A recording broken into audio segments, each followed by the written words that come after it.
লুকিয়ে লুকিয়ে নামাজ পড়তো। খলিফাতুল মুসলিমিন হযরত ওমর যেদিন কালেমা পড়ল, তাকায়া দেখে মানুষগুলি লুকিয়ে লুকিয়ে নামাজ পড়ে, কেউ প্রকাশ্যে নামাজ পড়তে পারে না। হযরত ওমর বললেন, পয়গম্বর, আমি লক্ষ্য করতেছি মানুষ লুকিয়ে লুকিয়ে আল্লাহর হুকুম পালন করে গো নবী। আমি আপনার কাছে জানতে চাই, আমি ওমর যে কালেমা পড়ছি, আমি আল্লাহর উপরে ঈমান আনছি, আপনার উপরে ঈমান আনছি, আপনার কোরআনের উপরে ঈমান আনছি, আপনার ফেরেশতাগণের উপরে ঈমান আনছি, আপনার কিতাব সমূহের উপরে ঈমান আনলাম। তাহলে এত কিছু সত্য হওয়া সত্ত্বেও আমার মালিকের ইবাদত আমি করব, লুকিয়ে লুকিয়ে কেন করব? আল্লাহর নবী বলেন, উম্মত, প্রকাশ্যে ইবাদত করা যায় না রে। মক্কার মানুষ আমাদেরকে কারণ করে। কোন ব্যক্তি যদি নামাজে দাঁড়াইতো, মক্কার মানুষ নামাজের মধ্যেই তারে হত্যা করত। নাউযুবিল্লাহ। এ যুবক ভাই, মক্কা নগরীতে নামাজে দাঁড়াইলে নামাজি ব্যক্তির উপরে আক্রমণ শুরু করত রে। এমন কি আমার নবীও নামাজে দাঁড়াইছে, নবীর উপর আক্রমণ করছে। আল্লাহর নবী খানায় কাবার সামনে নামাজে দাঁড়াইলো, ঠিক এই মুহূর্তে আবু জাহেলের ছেলাপেলা এসে আল্লাহর পয়গম্বরের পিঠের উপরে উটের নাড়ি বুড়ি রেখে দিছে। নাউযুবিল্লাহ। আল্লাহর হাবিব উটের নারী বুড়ির ওজন বহন না করতে পেরে নবী উঠতে পারে না, অনেকক্ষণ ধরে সিজদায় পড়ে আছে। হযরত আবু বকর সিদ্দিক রাদিয়াল্লাহু তাআলা আনহু দৃশ্যটা দেখার পরে আর সহ্য হয়ে গেল। আমার হাবিবের উপরে উটের নারী বুড়ি। হযরত ওমর তখনও কালেমা পড়ে নাই। আবু বকর যখন এই দৃশ্য দেখে বাধা দিতে যায়, আবু বকর মাইর খায়, রক্তাক্ত হয়ে যায়। দৌড়াই আবু বকর ফাতেমার কাছে গিয়া বলে, ফাতেমা গো, খানায় কাবার সামনে তোমার আব্বা নামাজ পড়ে, মক্কার মানুষ তোমার আব্বার উপরে উটের নারী বুড়ি রেখে দিছে। আল্লাহর হাবিব সিজদা থেকে উঠতে পারে না।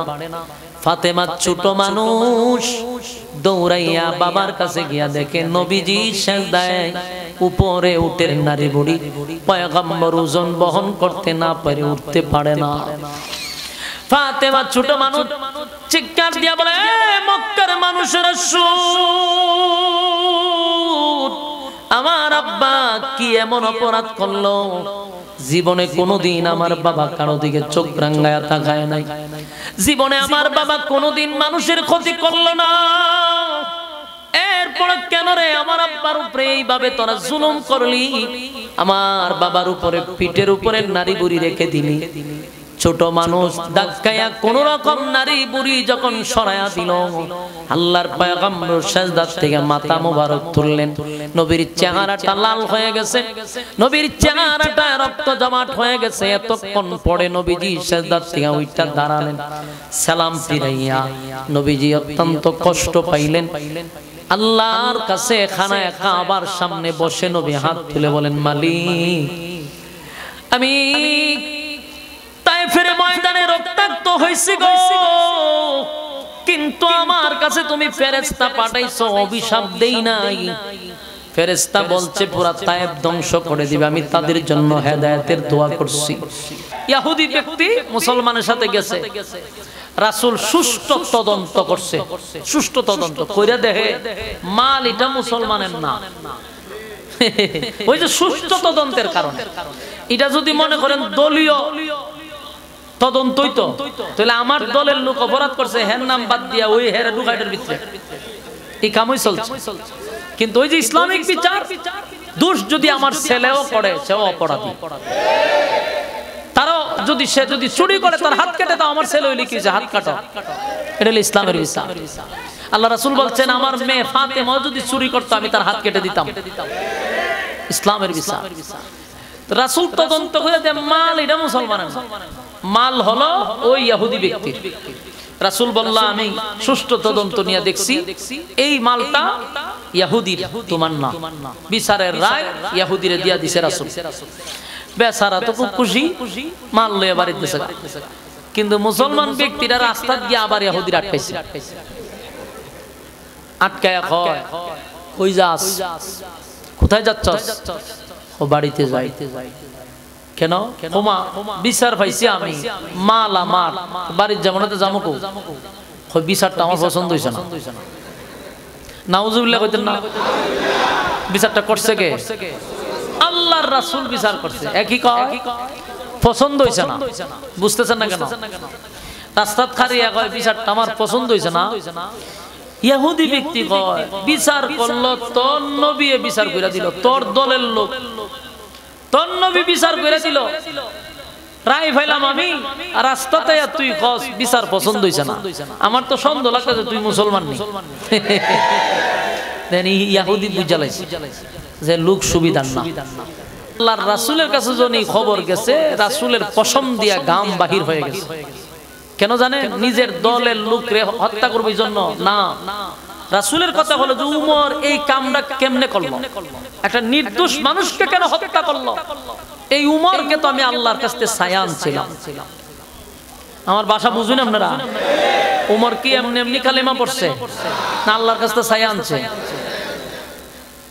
আল্লাহর হাবিব শরীর মোবারক দিয়া গাম বাহির হয়ে গেছে তার একটা কারণ হলো ওমর নিজে নিজে কালেমা পড়ে নাই আমি আল্লাহর কাছে দরখাস্ত করেছিলাম মালিক দুইটা লোক যদি ইসলাম গ্রহণ করে দ্বীনের দাওয়াত দিতে গিয়া ইসলাম প্রচার করতে গিয়া আমার সুবিধা হবে এর মধ্যে দুইজনের মধ্যে টার্গেট করা হয়েছিল আবু জাহেল এবং হযরত ওমর কিন্তু রব্বে কারীম হযরত ওমরকে পছন্দ করে নবীরে আল্লাহ হাদিয়া দিয়েছে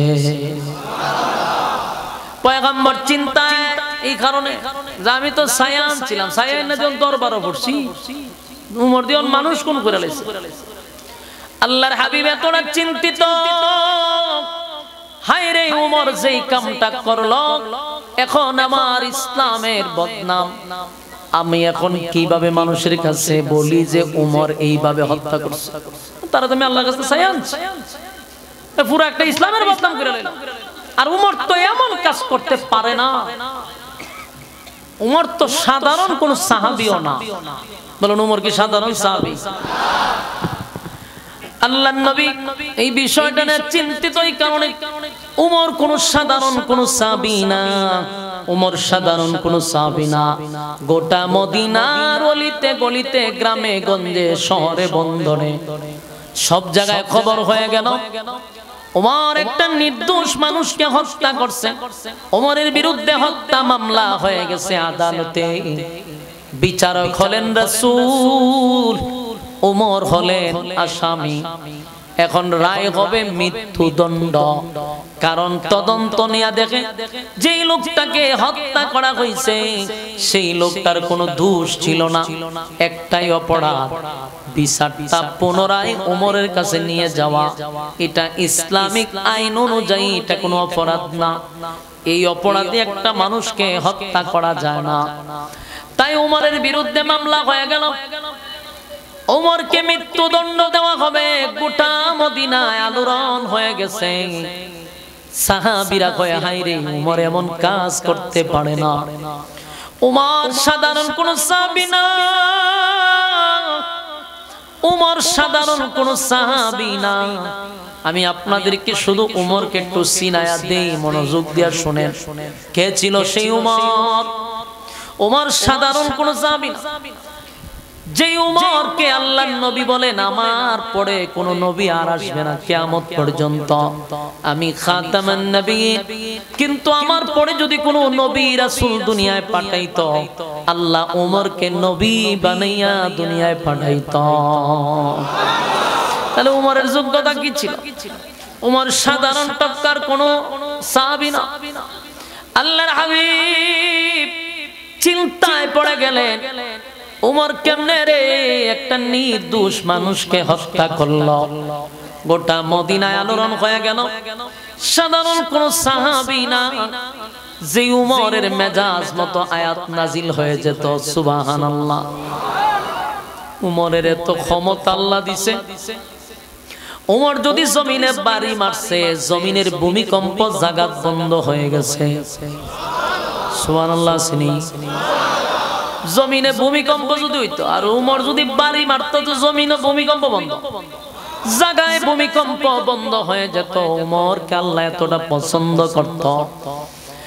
উমর ইসলাম গ্রহণ করার পরে ইসলামের অনেক ফায়দা হয়েছে। যেমন আগে উমর কালেমা পড়ার আগে মক্কা নগরীতে কেউ প্রকাশ্যে নামাজ পড়তে পারত না, লুকিয়ে লুকিয়ে নামাজ পড়ত। খলিফাতুল মুসলিমিন হযরত উমর যেদিন কালেমা পড়ল, তাকায়া দেখে মানুষগুলি লুকিয়ে লুকিয়ে নামাজ পড়ে, কেউ প্রকাশ্যে নামাজ পড়তে পারে না।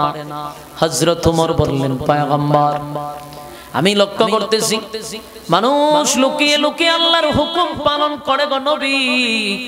আমি আপনার কাছে জানতে চাই, আমি উমর যে কালেমা পড়ছি, আমি আল্লাহর উপরে ঈমান আনছি, আপনার উপরে ঈমান আনছি, আপনার কোরআনের উপরে ঈমান আনছি, আপনার ফেরেশতাগণের উপরে ঈমান আনছি, আপনার কিতাব সমূহের উপরে ঈমান আনলাম।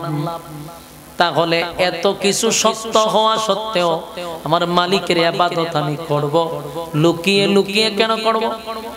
আল্লাহর নবী বলেন, উমর, প্রকাশ্যে ইবাদত করা যায় না রে। মক্কার মানুষ আমাদেরকে কারণ করে। কোন ব্যক্তি যদি নামাজে দাঁড়াইতো, মক্কার মানুষ নামাজের মধ্যেই তারে হত্যা করত না। নাউজুবিল্লাহ। এ যুবক ভাই, মক্কা নগরীতে নামাজে দাঁড়াইলে নামাজি ব্যক্তির উপরে আক্রমণ শুরু করত রে। এমন কি আমার নবীও নামাজে দাঁড়াইছে, নবীর উপর আক্রমণ করছে। আল্লাহর নবী খানায় কাবার সামনে নামাজে দাঁড়াইলো, ঠিক এই মুহূর্তে আবু জাহেলের ছেলাপেলা এসে আল্লাহর পয়গম্বরের পিঠের উপরে উটের নাড়ি বুড়ি রেখে দিছে। নাউজুবিল্লাহ।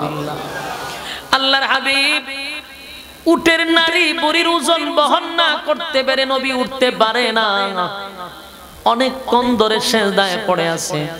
হযরত আবু বকর সিদ্দিক রাদিয়াল্লাহু তাআলা আনহু দৃশ্যটা দেখার পরে আশ্চর্য হয়ে গেল। আমার হাবিবের উপরে উটের নারী বুড়ি। হযরত ওমর তখনও কালেমা পড়ে নাই। আবু বকর যখন এই দৃশ্য দেখে বাধা দিতে যায়, আবু বকর মাইর খায়, রক্তাক্ত হয়ে যায়।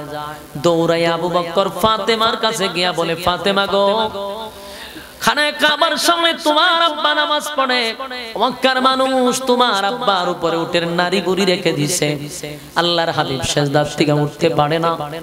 ফাতেমা ছোট মানুষ, দৌড়াইয়া বাবার কাছে গিয়া দেখে নবীজি সিজদায় উপরে উটের নারী বুড়ি, পয়গম্বর ওজন বহন করতে না পারে, উঠতে পারে না। ফাতেমা ছোট মানুষ চিৎকার দিয়া বলে, মক্কার মানুষেরা শুন, আমার আব্বা কি এমন অপরাধ করলো? জীবনে কোনোদিন আমার বাবা কারো দিকে চোখ রাঙায়া তাকায় নাই, জীবনে আমার বাবা কোনোদিন মানুষের ক্ষতি করলো না। এরপরে কেন রে আমার আব্বার উপরে এইভাবে তোরা জুলুম করলি? আমার বাবার উপরে পিঠের উপরে নারী বুড়ি রেখে দিলি।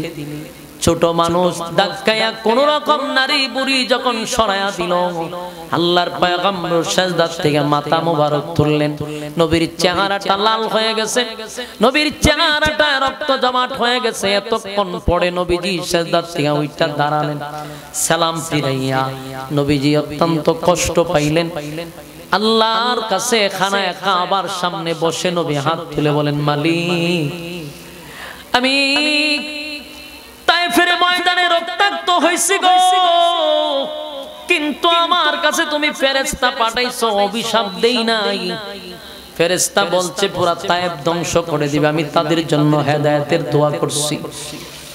রক্তাক্ত হইছে, আমি কোনদিন অভিশাপ দেই নাই, কিন্তু আমার কষ্ট লাগছে। আমি আপনার কুদরতি পায়ে সিজদায় ছিলাম, আমি আপনার সঙ্গে কথা বলতেছিলাম, ঠিক এই মুহূর্তে নাপাক জিনিস আমার পিঠে রাখছে, এটা আমি বরদাস্ত করতে পারলাম না।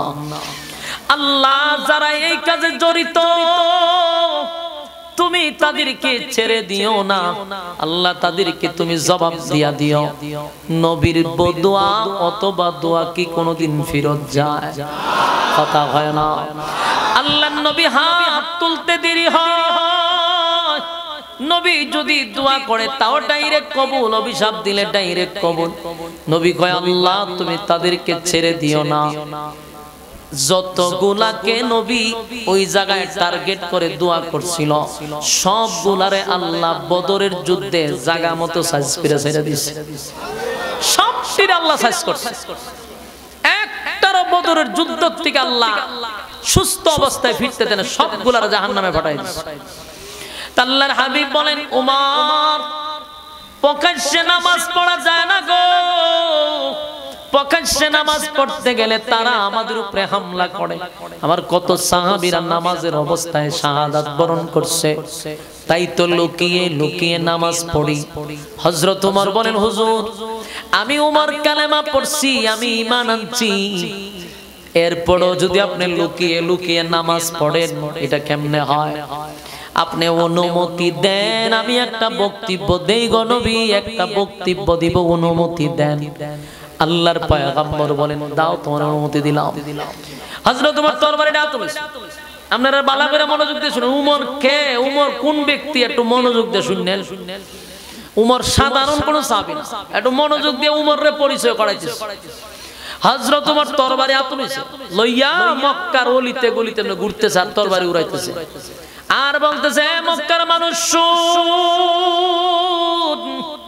আমি ওমর কালেমা পড়ছি, ঈমান আনছি, আজকের পর থেকে মক্কা নগরীতে প্রকাশ্যে আল্লাহর ইবাদত চলবে, একত্ববাদী খোদার ইবাদত চলবে।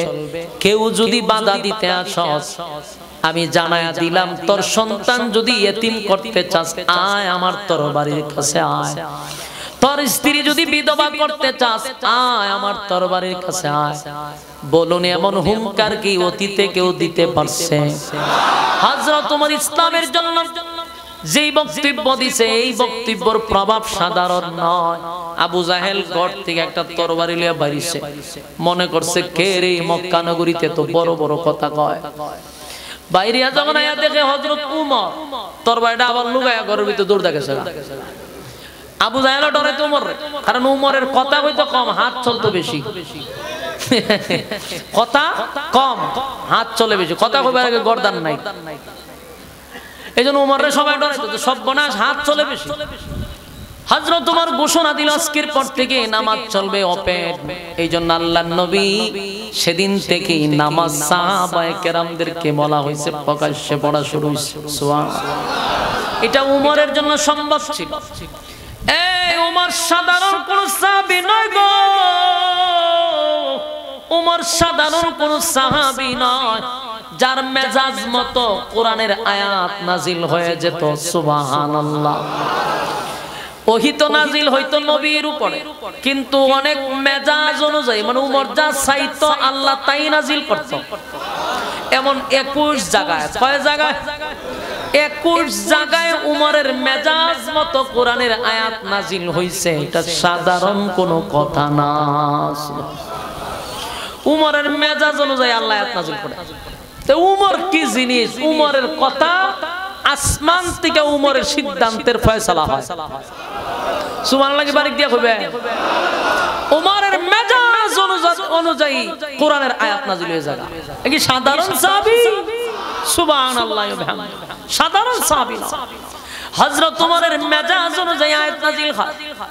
একবার একটা মুনাফিক মারা গেল মদিনায়। ওই মুনাফিকের জানাজা যখন নবী পড়াইতে গেল, সবাই পড়তে যায়, ওমর যায় না।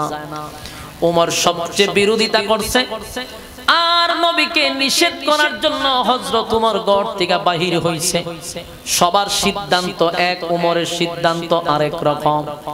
সবাই নবীর পিছনে গেছে মুনাফিকের জানাজা পড়তো, কিন্তু ওমর কইটা সম্ভব না। এই লোকটা ইসলামের বিরোধিতা করছে, এই লোকটা ইসলামের ক্ষতি করছে, নবীর বিরোধিতা করছে। এই লোকটার জন্য আমার অনেক সাহাবীরা শাহাদাত বরণ করছে। এমন লোকের জানাজা আমার নবী পড়াবে, আমি ওমর বরদাস্ত করতে পারি না। চিন্তা করেন ওমরের মেজাজ কি পরিমাণ। সবাই একদিকে, ওমরের মেজাজ আরেকদিকে। সুবহানাল্লাহ। খলিফাতুল মুসলিমিন ওমর দৌড়ায় গেছে নবীর নিষেধ করবে, কিন্তু নবীর কাছে গিয়া হযরত ওমর দাঁড়ায় গেছে। দাঁড়ায় ওমর চিন্তা করতেছে যে আমি তো একজন নবীর সাহাবী, আমি কোন অধিকারে নবীরে নিষেধ করব? এই অধিকার তো আমি উমরের নাই। উমর জাগাত দাঁড়ায়া চিন্তায় পড়ে গেল, আল্লাহর পয়গম্বরকে আদেশ করা নিষেধ করা আমার দ্বারা সম্ভব না। কিন্তু উমরের মন মানসিকতা ছিল নবী যেন জানাজাটা না পড়ায়। তাই আসমানের দিকে তাকাইয়া উমর বলে, মালিক, যেই লোকটার জানাজা পড়ানোর জন্য আপনার নবী মাঠে হাজির হয়েছে, এই লোকটা প্রকাশ্যে আমার নবীর বিরোধিতা করছে, এই লোকটা ইসলামের ক্ষতি করছে। আজকে আমার নবী তার জানাজা পড়ানোর জন্য আসছে, কেমনে গো এটা বরদাস্ত করি? উমর তো বলে, আমি তো ডাইরেক্ট নবীরে আদেশ করতে পারি না, নিষেধ করতে পারি না। উনি একজন আল্লাহর পয়গম্বর, আমি কেমনে আদেশ নিষেধ করি? করলে তো আপনি করতে পারেন, আল্লাহ আপনি আদেশ করতে পারেন, আপনি নিষেধ করতে পারেন, কিন্তু আমি নবীর উম্মত হয়ে নবীর আদেশও করতে পারি না, নিষেধও করতে পারি না। এবার হযরত ওমর চিন্তায় পড়ে গেল। অন্যদিকে গোটা মদিনার অলিতে গলিতে খবর হয়ে গেছে, টাটকা মুনাফিকের জানাজায় নবী অংশগ্রহণ করছে। যে মারা গেছে তার ছাত্র ছিল 1000 যে ছাত্রগুলি ছিল সব মুনাফিক, বরং সব কি? এই মুনাফিক বলতে কয়, সারা জীবন মুহাম্মদের বিরোধিতা করলাম, মুহাম্মদ বুঝি গেছে আমাদের নেতার জানাজা পড়ানোর জন্য, আমরা যাই জানাজাটা দেখে আসি। বলুন, জানাজা পড়ার জন্য গেছে না দেখার জন্য? 1000 গেছে। চতুর্দিক দিয়ে মুনাফিকরা দাঁড়ায় আছে, নবী কেমনে জানাজা পড়ায় তারা দেখবে। আর হযরত ওমর একটা দিকে দাঁড়ায় আসমানের দিকে তাকায় বলে, আল্লাহ আপনার বন্ধুরে আপনি বলেন যেন জানাজাটা না পড়ায়। এত বড় মুনাফিকের জানাজা বন্ধু কেন পড়াবে? হযরত ওমর মেনে নিতে পারতেছে না, কিন্তু উমর ডাইরেক্ট গিয়া বলবে, হুজুর আপনি জানাজা পড়ায়েন না। উমর এটাও পারতেছে না। তাই হযরত ওমরের মাথায় আল্লাহ একটা আয়াত স্মরণ করায়া দিছে। উমরের একটা আয়াত স্মরণ হয়ে গেছে। আয়াতটা স্মরণ হওয়ার সাথে সাথে উমর জুড়ে জুড়ে জুড়ে জুড়ে নবীর চতুর্দিকে ঘুরতেছে আর আয়াতে কারিমা তেলাওয়াত করতেছে। সুবহানাল্লাহ। ইস্তাগফির লাকুম আও লা তাস্তাগফির লাকুম ইন তাস্তাগফির লাকুম 70 মাররাতান ফালান ইয়াগফিরাল্লাহু লাহুম যালিকা বিআন্নাহুম কাফারু বিল্লাহি ওয়া রাসূলিহি ওয়াল্লাহু লা ইয়াহদিল কওমাল ফাসিকিন। এই আয়াত কারিমা হযরত ওমর পয়গম্বরের চতুর্দিকে ঘুরে আর তেলাওয়াত করতে লাগলো। পয়গম্বর একটা পর্যায়ে উমরের চিৎকার শুনে বুঝতে পারছে উমর আমারে কি বুঝাইতে চায়। এই আয়াতটা কেন বারবার রিপিট করে, বারবার নবীর কানের কাছে এসে জুরে জুরে পড়ে, ইস্তাগফির লাহুম আও লা তাস্তাগফির লাহুম। এই আয়াত কেন পড়ে? আল্লাহর নবী বুঝতে পেরে বলে, উমর তুমি আমারে কি বুঝাইতে চাও, কি বুঝাইতে চাও, কি বুঝাইতে চাও আমি বুঝতে পারছি। ওমর রে, এই আয়াতের মধ্যে আল্লাহ জানাইছে ইস্তাগফির লাহুম আও লা তাস্তাগফির লাহুম ইন তাস্তাগফির লাহুম 70 মাররাতান ফালান ইয়াগফিরাল্লাহু লাহুম যালিকা বিআন্নাহুম কাফারু বিল্লাহি ওয়া রাসূলিহি ওয়াল্লাহু লা ইয়াহদিল কওমাল ফাসিকিন। এই আয়াতের মধ্যে আল্লাহ আমাকে জানায়া দিয়েছে, আমি নবী যদি 70 বার কোন মুনাফিকের জন্য দোয়া করি, আমার আল্লাহ দোয়া কবুল করবে না। কথা কি বুঝছেন আপনারা? কি বুঝছেন? নবী যদি 70 বার দোয়া করে মুনাফিকের জন্য, আল্লাহ ভাই আমি দোয়া কবুল করব না। তাহলে যেখানে নবীর দোয়া অথবা অভিশাপ ডাইরেক্ট কবুল হয়, সেখানে আল্লাহ কয় আপনি নবী যদি 70 বার দোয়া করেন কাজ হবে না। কার জন্য? মুনাফিকের জন্য। এখন আপনারাই চিন্তা করেন মুনাফিক কত বিষাক্ত, মুনাফিক কত ভয়ঙ্কর। এখন মুনাফিক কারা? এর কি আলাদা ধর্ম আছে? মুনাফিকের কোনো ধর্ম নাই। মুনাফিক হলো মুসলমানের মধ্যে। কথা বুঝেন? মুনাফিকের মাথায় থাকবে পাগড়ি, মুনাফিকের মুখে থাকবে দাড়ি, মুনাফিকের শরীরে থাকবে জুব্বা। মাগমা দেখলে বোঝা যাবে জান্নাত থেকে খালি বেরিয়ে আইছে। কিন্তু হে যে শয়তানের খারাজিল কেমনে বুঝবেন কেমনে? ওই যে যে মারা গেছে হে নবীর কাছে বসা থাকতো, আল্লাহর নবীর আশেপাশে থাকতো, জুব্বা টোপা লাগায় নবীর যেমন দাড়ি তারও দাড়ি, নবীর ফাগড়ি হেরো ফাগড়ি, নবীর পকেটে মেসওয়াক এর পকেটে মেসওয়াক। এত বড় বুজুর্গ কিন্তু আল্লাহ ডাইরেক্ট লিখিত আকারে কাগজ পাঠাইছে যে হে মুনাফিকের 1 নাম্বার সর্দার। অথচ নবীর কাছে বইয়ে ওয়াজ করে, কায়ে লোক সকল আমার নবী ওয়াজ করবে, তোমরা শান্তভাবে বসো। কি সুন্দর নসিহত করে, কিন্তু পিছনে দিয়ে আল্লাহ কয় এ শয়তান, শয়তানের খারাজিল কি মুনাফিকের 1 নাম্বার আছে। মুনাফিকানে চিনবেন কেমনে? দেখবেন তো মাথায় টুপি আছে, দাঁড়িয়ে আছে, সবই আছে, কিন্তু এই মুনাফিকগুলা ইসলামের সবচেয়ে বেশি ক্ষতি করে, ইসলামের ক্ষতি করে, দ্বীনের ক্ষতি করে। মুনাফিক থেকে খুব সাবধানে থাকতে হবে। আল্লাহ কয় জাহান্নামের সবচেয়ে নিকৃষ্ট জায়গায় থাকবে মুনাফিক। আমার কথা কি বুঝতেছেন? সবচেয়ে নিকৃষ্ট জায়গা যেখানে আল্লাহ একজন বিধর্মী কেউ দিবে না, সেখানে মুনাফিকরা রাখবে। আল্লাহ রাসূল কয় ইহুদি খ্রিস্টানরা আমার যে ক্ষতি করে নাই এর থেকে বেশি ক্ষতি করছে মুনাফিক। কারণ মুনাফিক তো চিনা যান, আপনার সাথে চলবে, চা খাইব, বিস্কুট খাইব, আপনি এর তেলে খরচ করতেছেন, আপনার সাথে চলতেছে, আপনার রঙল সবকিছু, কিন্তু সে আপনার কল্যাণ চায় না, সে আপনার ক্ষতি চায়। আপনার সাথে চলে আপনার ক্ষতি করবে, আপনার কথা আরেকজনের কাছে লাগাবে, সে আবার এখানে লাগাবে একটা ফেস লাগাইয়া সংসার ধ্বংস করা, সমাজ ধ্বংস করা, সংগঠন ধ্বংস করা, সবকিছুর পিছনে 1 নাম্বার চাবিকাঠি হলো মুনাফিক। মুনাফিকের সূরত দেখতে সুন্দর, এরা আপনার সামনে আসলে বুঝবেন যে এখন খালি ফেরেশতা আল্লাহ লামাই দিয়ে গেছে, এমন ভালো মানুষ, কিন্তু পিছন দিক দিয়ে সবচেয়ে বড় শয়তানের ভূমিকা রাখে। কথা কি বুঝতেছেন? যুবক ভাইরা আমার, কথাগুলি একটু মনোযোগ দিয়ে শুনেন। হযরত ওমর যেই মুনাফিকের বিরুদ্ধে একাই আন্দোলন করতেছে জানাজার মাঠে, আর কোন সাহাবী ছিল না। কেন? তাদের কথা হলো রাসূল যেহেতু জানাজা পড়াবে, তা আমরা এখানে প্রতিবাদ করে কোনো লাভ নাই। কিন্তু উমর ডাইরেক্ট নবীরে নিষেধ না করলেও আয়াত করতেছে বারবার, আর রাসূল এই আয়াতের অর্থ দিয়ে উমররে বলতেছে, উমর তুমি আমারে কি বুঝাইতে চাও? এই আয়াতের কোথাও নামাজের কথা নিষেধ নাই। কথা বুঝতেছেন?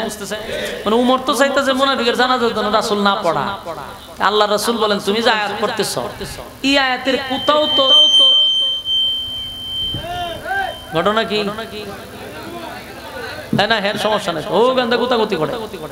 ড্রাইভার 2 জন, তো ড্রাইভার 2 জন।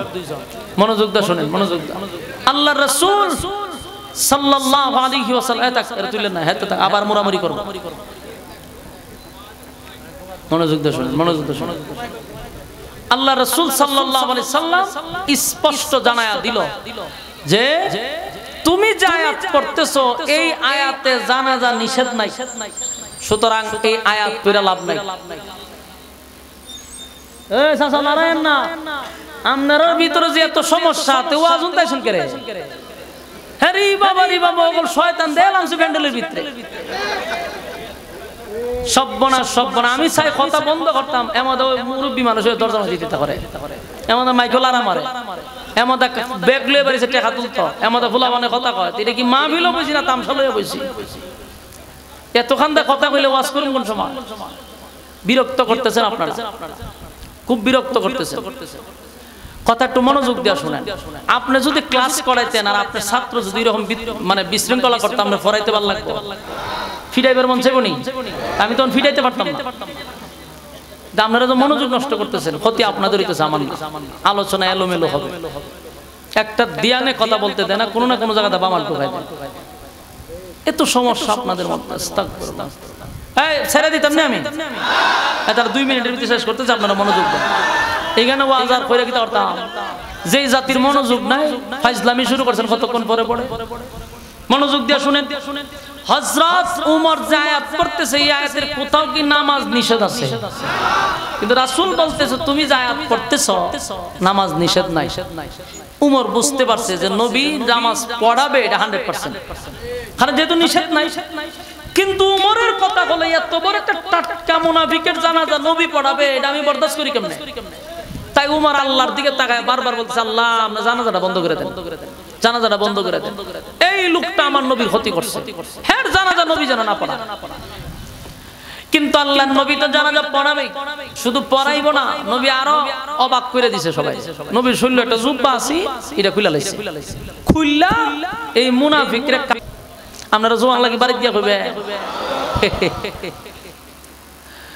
জুব্বা ফড়াই দিছে মুনাফিকরে। এই দৃশ্য দেখা সাহাবীরা কান্নার রুল ফালাইয়া দিছে। কানতেছে কেন? যে সাহাবী হইয়া জুব্বা পাইছি না, আর একটা টাটকা শয়তানে জুব্বা পাইছে নবীর, এটা বরদাস্ত করি কেমন? গোটা জানাজার মাঠে কান্নার রোল পড়ে গেছে, কান্নার রোল পড়ে গেল। সাহাবী হইয়া নবীর জুব্বা পাইলাম না, আর এত বড় একটা মুনাফিক হইয়া কেমনে গো নবীর জুব্বাটা পাইল? আল্লাহর নবী জানাজা পড়াবে, মুনাফিককে অলরেডি কাপন পড়ায়া দিছে। আল্লাহর হাবিব জানাজা কমপ্লিট করলেন, জানাজা গিয়া পড়ানো শুরু করে দিল। জানাজা পড়াইয়া তাকায়া দেখে প্রত্যেকটা সাহাবীদের চোখে পানি।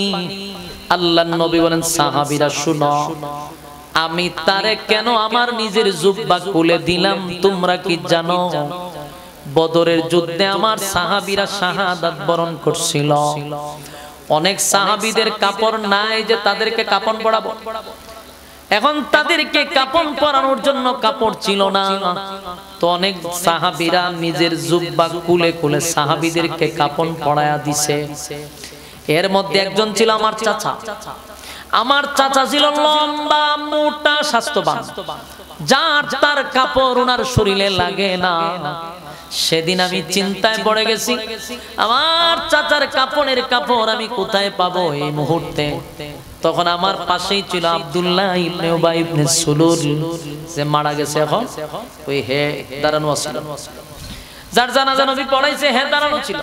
সেদিন সে নিজের জুব্বা কইলা আমার চাচারে দিছে, কারণ সেও মোটা সেও লম্বা।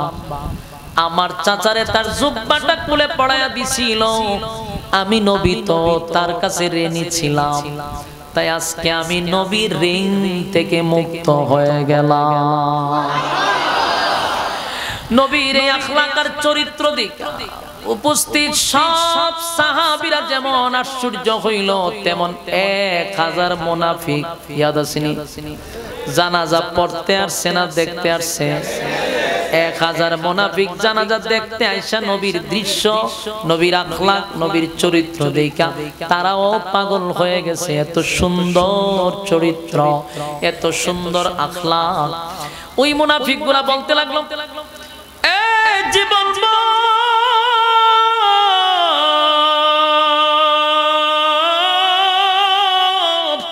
আব্দুল্লাহ পুত্র মুহাম্মদের বিরোধিতা করলাম রে, আজকে আমরা তার চরিত্র আর আখলাক দেখে পাগল হয়ে গেলাম।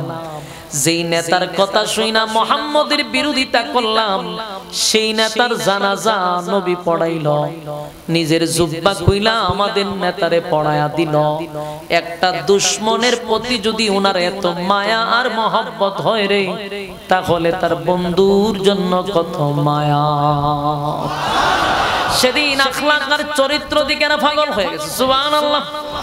আমার নবীর চরিত্র ছিল আজিম, আজিম চরিত্র, আজিম চরিত্র, যেই চরিত্রের সার্টিফিকেট আল্লাহ কোরআনে দিছে। সুবহানাল্লাহ। ওয়া ইন্নাকা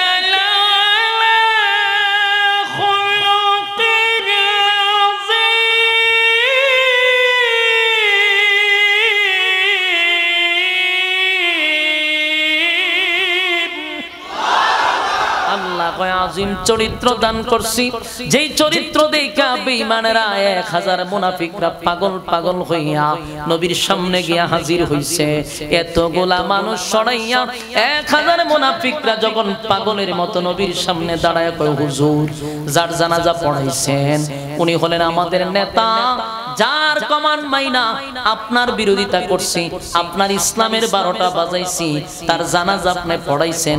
নবী গো, আপনার চরিত্র দেখা, আপনার আখলাক দেখে আমরা নিজেরাই বুঝতে পারছি একটা দুশমনের প্রতি আপনার এত মায়া আর মহব্বত। আমরা আপনার বন্ধু হতে চাই, দুশমন না। পড়ায়া দিলেন ইল্লাল্লাহু মুহাম্মাদুর রাসূলুল্লাহ সাল্লাল্লাহু আলাইহি ওয়াসাল্লাম।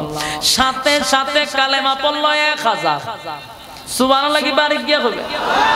আচ্ছা আপনারা চট্টগ্রাম কি কেউ মারা গেলে সুবহানাল্লাহ না ঠাডা বললে কোনটা করলে আমার কইতেই বস ইগানো যদি সুবহানাল্লাহ না হয় তাহলে ঠাডা বললে পড়েননি সুবহানাল্লাহ। কি আজিব মুসল্লি লইয়া পড়ছি আমি। কয় হাজার কালেমা পড়ছে ঠিক আছে সুবহানাল্লাহ না থেকে কি নাউজুবিল্লাহ পড়ার দরকার ছিল? এটা গুতাটা কোন লাগলো করে? আপনারা তো বাপটা লইছেন আজকে ভাবনার মানুষের মতো। ভাবনার মানুষরা কাতকুতানি দিল আর 80 দেন। 3 দিন পরে 80 দেয় যে আমার একটা কাতকুতানি দিয়া গেছিল। আমি চট্টগ্রামের মানুষ আর ভাবনার মানুষের মধ্যে বেশ কম পাইলাম না। কথাগুলি মনোযোগ দিয়ে শোনেন। কালেমা পড়ছে কয়জন? মরছে কয়টা? একজন মরছে। কালেমা পড়ছে কয়জন? হ্যাঁ, এক মুনাফিক মরছে। 1000 মুনাফিক ইসলামের ভিতরে ঢুকছে। সুবহানাল্লাহ। এইজন্য হাবিবে কিবরিয়া উনি জানাজা পড়ানোর কারণে 1000 মুনাফিক আর ছিল দেখার জন্য কালেমা পড়ে ঈমান আনছে। সবাই খুশি। এতক্ষণ মনে কষ্টে থাকলেও 1000 মানুষ যখন ইসলামের ভিতরে ঢুকছে সব সাহাবীরা মনে মনে খুশি, সবাই আনন্দিত। কিন্তু সবাই খুশি, উমরের মুখে হাসি নাই। সবাই একরকম, উমর আর একরকম। উমরের ভিতরে কোনো আনন্দ নাই, উমর কোনো খুশিও না, উমর বেজারও না, খুশিও না, চুপ করে বসে রয়েছে। সবাই জানাজা পড়ে যার যার চলে গেছে। উমর বসে বসে চিন্তায় পড়ে গেছে। হঠাৎ করে তাকায়া দেখে আল্লাহর হাবিব জানাজা পড়ে ওই মুনাফিকের কবরের দিকে রওনা দিছে। হযরত ওমর বিষয়টা লক্ষ্য করলো। ঘটনা কি রে? নবী জানাজা পড়ে যে বাড়ি যাব, খবরও যায় কেন? তার মানে কবরে যাওয়ার উদ্দেশ্য হলো নবী নির্ঘাত মুনাফিকের জন্য দোয়া করবে। কারণ খবর দাফন করার তো দোয়াই করে, কথা কয় না? তাহলে নবী তো দোয়া করবে। এখন ওমর উঠে হারিয়ে গেছে। হারিয়া কয় এতক্ষণে তো আমি কিছু কইছি না, কারণ জানাজা নিষেধ আয়াত নাযিল হইছে না, কিন্তু দোয়া নিষেধ আয়াত আছে, কথা কয় না? ওমর এখন হারিয়েছে। হারিয়া আল্লাহ তখন তো আমার আয়াত আসিন না, না জানাজা নিষেধ ছিল না, আপনার নবী জানাজা পড়াইয়া দিয়েছে। কিন্তু এখন দোয়া যে নিষেধ, আপনার বন্ধু দোয়া করতে যায় করে মুনাফিকে। উমর আর সহ্য করতে পারতেছে। আসমানের দিকে তাকায় বলে, মালিক আমি উমর ইসলামের ব্যাপারে কোনো কিছু বরদাস্ত করতে পারি না। যেই মুনাফিকটা নবীর ক্ষতি করছে, তার জানাজা নবী পড়াইছে, আমি এটাও সহ্য করতে পারি নাই। নবীর উচিত ছিল না এটা জানাজা পড়ানো, কিন্তু নবীরে নিষেধ করতে পারি না। কিন্তু এখন তো স্পষ্ট আয়াত, ইস্তাগফির লাহুম আও লা তাস্তাগফির লাহুম তাস্তাগফির লাহুম 70 মাররাতান ফালান ইয়াগফিরাল্লাহু লাহুম যালিকা বিআন্নাহুম কাফারু বিল্লাহি ওয়া রাসূলিহি ওয়াল্লাহু লা ইয়াহদিল কওমাল ফাসিকিন। এই আয়াত দ্বারা প্রমাণিত মুনাফিকের জন্য নবী 100 বার যদি দোয়া করে 70 বার দোয়া করলে কবুল হবে না। তারা আল্লাহ এবং নবীর বিরোধিতা করছে, তাদের জন্য নবীর দোয়া কবুল হবে না। কিন্তু আপনার বন্ধু কেন কবরের সামনে যায়, কেন দোয়া করবে? আমি উমর বরদাস্ত করতে পারি না। আসমানের দিকে তাকাইয়া হযরত ওমর বলেন, মালিক আমি উমর কিন্তু বরদাস্ত করতে পারি না। এত বড় টাটকা মুনাফিকের জন্য আমার নবী দোয়া করবে, যেখানে আপনি নিষেধ করলেন। আল্লাহর নবী যখন 2টা হাত কবরের সামনে দাঁড়াইয়া 2টা হাত উত্তোলন করবে, আল্লাহর সাথে সাথে নবীর সামনে জিবরাইল আলাইহিস সালাতু ওয়াস সালামরে পাঠায়া দিছে। জিবরাইল কয়, হুজুর হাত লামাই দোয়া করিন না, হাত লামান, দোয়া করবেন পরে, আগে শুনুন আল্লাহ কি বলছে। সুবহান। এখন আসুন উমর কে আপনি ভালো করে বুঝবেন। উমর কে এখন বুঝেন ভালো করে। জিবরাইল আইসা বলে, হুজুর আপনার উমরের সিদ্ধান্তটা আল্লাহর কাছে বড় পছন্দ। একটা জবান বন্ধ রাখবেন, আল্লাহু আকবার। আর জোরে কোন আল্লাহু আকবার। এই ইমানের আওয়াজ দিয়ে বলেন আল্লাহু আকবার। সাহাবী নয় গো, উমর কোন সাধারণ সাহাবী না, যার মেজাজ অনুযায়ী আল্লাহ পছন্দ করে, যার মেজাজ মর্জি অনুযায়ী আমার মালিক কোরআনের আয়াতটা নাজিল করে দেয়। জিবরাইল কয় হুজুর আপনার উমরের সিদ্ধান্তটাই চূড়ান্ত সিদ্ধান্ত, আপনার উমরের কথাই আল্লাহ পছন্দ করছে, তাই আল্লাহ আয়াত নাজিল করে দিছে, দোয়া করবেন না। আগে আয়াতটা শুনেন উমর কি বলছে। উমরের মেজাজ অনুযায়ী আমার মালিক যে আয়াত নাজিল করছে, আল্লাহ তখন আয়াত নাজিল করে, ওয়ালা তুসাল্লি আলা আহাদিম মিনহুম মাতা আবাদা ওয়ালা তাকুম আলা কবরি। এই আয়াত দিয়ে আল্লাহ কি বলেছে? ওয়ালা তুসাল্লি, ভবিষ্যতে আগামীতে ওয়ালা তুসাল্লি আলা আহাদিম মিনহুম মাতা আবাদা ওয়ালা তাকুম আলা কবরি। ভবিষ্যতে আর কোন সময় আপনি আর কোন মুনাফিকের জানাজা পড়াবেন না। চিৎকার দিয়ে কোন সুবহান। মুনাফিকের জানাজার নিষেধ এটা সর্বপ্রথম কার মাথায় ছিল? কথা বলে না। উমর চায় নাই গো কোন মুনাফিকের জানাজা হোক, উমর চায় নাই, কিন্তু বারবার আসমানের দিকে তাকায়া বলে মালিক টাটকা মুনাফিকের জানাজা হবে, আমি উমর বরদাস্ত করতে পারি না, আল্লাহ জানাজাটা বন্ধ করে দেন, জানাজা বন্ধ করে দেন। কিন্তু আল্লাহ জানাজা বন্ধ করে নাই, এখানে একটা কারণ ছিল। কিন্তু পরবর্তীতে আল্লাহ জানাজা পড়ানোর পরে আয়াত নাজিল করে বলে ওয়ালা তুসাল্লি আলা আহাদিম মিনহুম মাতা আবাদা ওয়ালা তাকুম আলা কবরি। আল্লাহ বলেন ভবিষ্যতে আপনি আর কোনোদিন মুনাফিকের জানাজা পড়াবেন না, কিয়ামত পর্যন্ত কেউ যেন মুনাফিকের জানাজা না পড়ে। 2 নাম্বার হলো ওয়ালা তুসাল্লি আলা আহাদিম মিনহুম মাতা আবাদা ওয়ালা তাকুম আলা কবরি। শুধু জানাজা নয়, আল্লাহ বলেন কোন মুনাফিকের কবরের সামনে দাঁড়াইয়া আপনি নবী কোনদিন মুনাজাত করবেন না। তাহলে উমর যা চাইছিল আল্লাহ তা পাঠাইছে, যা চাইছিল তা পাঠাইছে। এখন প্রশ্ন হলো এই আয়াতটা যে নাজিল হইছে ওয়ালা তুসাল্লি, ভবিষ্যতে নামাজ পড়াবেন না, তাহলে এই আয়াতটা যদি জানাজার আগে নাজিল হইতো তাহলে তো জানাজা বন্ধ হয়ে যেত। কথা বল না দি, জানাজার আগে নাজিল হইছে না পরে? তার মানে জানাজা আগে হইছে, পরে আল্লাহ কয় আর পড়াইবেন না। তাহলে মাঝখানে এই মুনাফিকের জানাজা আল্লাহ পড়তে দিল কেন? এই কেনটা অনেকের জানা নাই। না না, এটা আপনার প্রশ্নের উত্তর হইছে না। 1000 মুনাফিক তো পরের কথা, এর জানাজা কেন পড়াইলেন? এর উদ্দেশ্য হলো রাসূল তার ছেলের কাছে ওয়াদা করছিল আমি তোমার বাপের জানাজা পড়াবো, আর তার ছেলে সারা দেশ প্রচার করছে যে আমার আব্বার জানাজা কিন্তু নবী পড়াবে। সারা দেশ প্রচার হইল, নবী বলল জানাজা পড়াবো।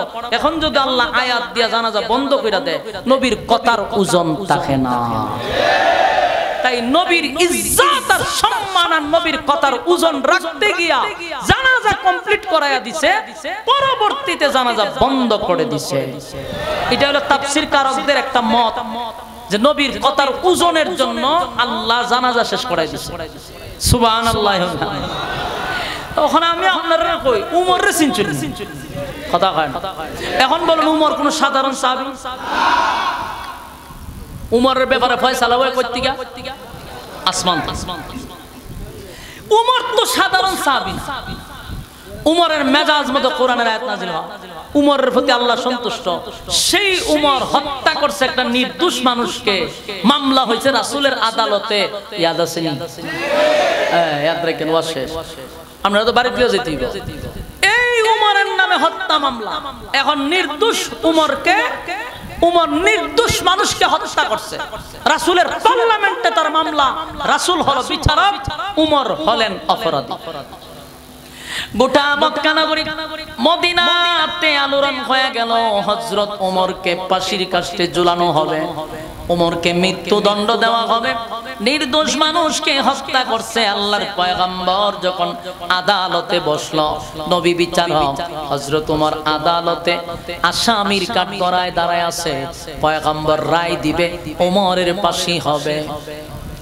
চতুর্দিক দিয়ে সাহাবীরা এক আল্লাহর রূল পড়ে গেল, ওমর কেমনে গো একটা নির্দোষ মানুষকে হত্যা করলো। গোটা মদিনার মানুষ জানে, তদন্ত নিয়ে দেখে উমর একটা নির্দোষ মানুষকে হত্যা করলো, আর এই অপরাধের কারণে উমরকে এখন মৃত্যুদণ্ড দেওয়া হবে। নবী বিচারক, মৃত্যুদণ্ড দেওয়া হবে। সবাই আইসা এক জায়গায় উপস্থিত হইল, হায় রে উমর রে এখন মৃত্যুদণ্ড দেওয়া হবে, রায় দিবে নবী। সব কিছু কমপ্লিট। নবী যখন লিখবে যে তারে মৃত্যুদণ্ড দেওয়া হইতেছে, এমন সময় আমার আল্লাহ জিবরাইলকে নবীর সামনে পাঠায়া দিছে। আল্লাহ ডাক দিয়া বলে, হাবিব, উমর সাধারণ কোন একজন মানুষের মতো হতে পারে না, এত বিবেকহীন হতে পারে না। ও পয়গম্বর, আপনি হলেন বিচারক, ওমর হলেন অপরাধী, মাঝখানে একজন দরকার, উনি হলেন উকিল। কথা হয় না? মামলা লড়ার লেগে কে লাগে? উকিল লাগে। আল্লাহ কয় আমি আজকে উমরের পক্ষে উকিল। সুবহানাল্লাহ। আল্লাহ কয় আমি উকিল, আপনি বিচারক। উমর হলেন অপরাধী, মামলা লড়েন, দেখি কেমন লড়তে পারেন। সুবহানাল্লাহ।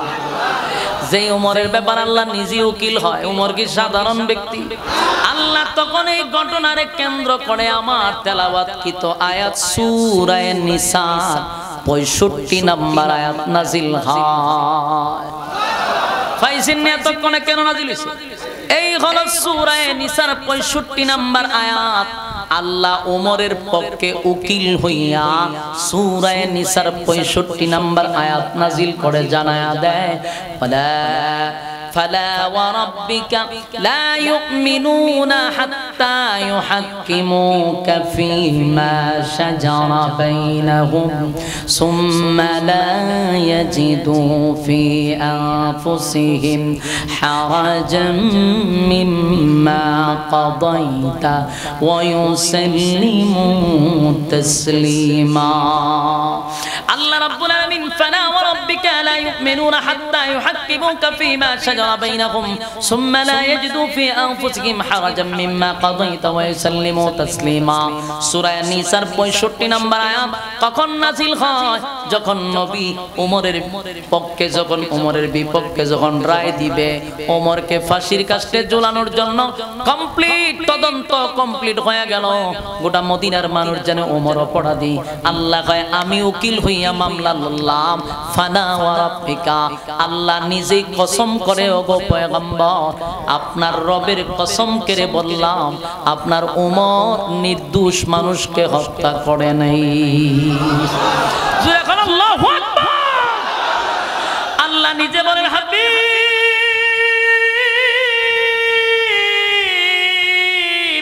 আপনার ওমর কোন নির্দোষ মানুষকে হত্যা করে নাই গো।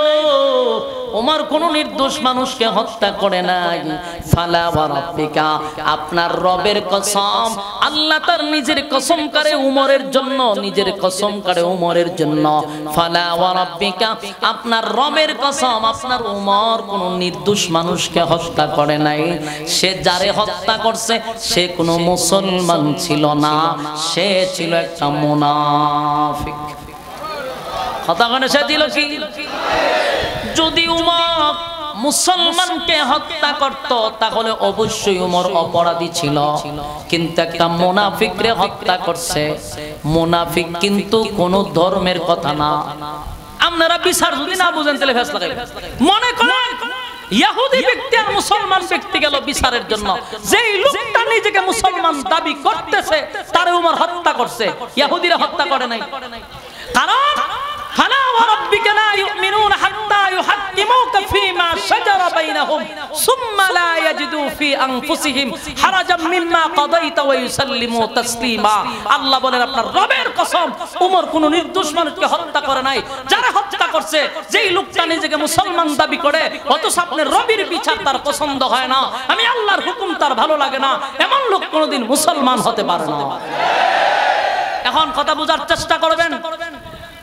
উমর ইহুদি ব্যক্তি যদি নবী উমরের কাছে গিয়া বলতো যে আপনার নবী আমার বিচার করে দিয়েছে, আমার পছন্দ হইছে না, উমরের কষ্ট লাগতো না, কারণ একজন ইহুদির কাছে আমার নবীর বিচার পছন্দ হবে না, এটাই স্বাভাবিক। একজন খ্রিস্টানের কাছে আমার নবীর বিচার পছন্দ হবে না, এটাই স্বাভাবিক। একটা ইস্কনের কাছে আমার নবীর বিচার পছন্দ হবে না, এটাই স্বাভাবিক। কিন্তু একজন মুসলমান ব্যক্তি যদি বলে আমার নবীর বিচার পছন্দ হইছে না, তাহলে তারে হত্যা করতে হবে, এ মুরতাদ, এর ধ্বংস করতে হবে। এ সমাজের বাইরাত, এ মুসলমানের বেশ ধরে মুসলমানের 12টা বাজানোর জন্য এমন বেশ ধরছে, এমন বেশধারীদেরকে জবাই করা ইসলামের আইন অনুযায়ী জায়েজ আছে। বাস্তব না বাস্তব? এখন সমাজের মধ্যে এরকম মুনাফিক এখনো আছে না? 1400 বছর আগেই ছিল, এখনো আছে। আমার সমাজে দেখবেন নিজেরে মুসলমান দাবি করে নবীর সুন্নাহ পালন করতে ভালো লাগে না, নিজেরে মুসলমান দাবি করে নবীর বিচার পছন্দ হয় না, নিজেরে মুসলমান দাবি করে আল্লাহর হুকুম পালন করতে তার পছন্দ হয় না, আল্লাহর আইন মানতে তার ভালো লাগে না। এটাও নামদারি মুনাফিক, এটাও মুসলমান হতে পারে না। সম্মানিত সুধী, আল্লাহ বলেন এই লোকটাকে হত্যা করছে, সে ছিল একটা মুনাফিক, কিন্তু সমাজের মানুষের কাছে বলতো আমি একটা মুসলমান। উমর সঠিক জায়গায় সঠিক চিকিৎসাটা করতে পারছে, কারণ উমর যখন এই লোক যখন বলছে বিচার আগে এটা রাসূল কইরা দিছিল, সে যখন নবীর বিচার পছন্দ হইছে না, উমর তখন সঠিক জায়গায় ওষুধ দিছে যে তুই নিজের দাবি করস মুসলমান, আমার কাছে এখন নবীর বিচার পছন্দ হইছে না, তাহলে তুই মুসলমান না, তুই মুনাফিক। মুসলমানের বেশ ধরে মুসলমানের সমস্যা তোর দ্বারাই বেশি হইতেছে, তোর মতো বাইরা যদি সমাজ থেকে দূর না করি আরো ক্ষতি হবে ইসলামের, তাই উমর হত্যা করছে। আল্লাহ যেহেতু নিজে উকিল হইয়া উমরের পক্ষে মামলা লড়ছে, এই মামলায় উমরের ফাঁসি দেওয়া সম্ভব, উমর খালাস। এই হলো এই আয়াতের মূল ঘটনা। আল্লাহ রাব্বুল আলামিন আমাদেরকে এই সমস্ত ষড়যন্ত্রকারীদের হাত থেকে হেফাজত করুক, সকলে বলে আমিন।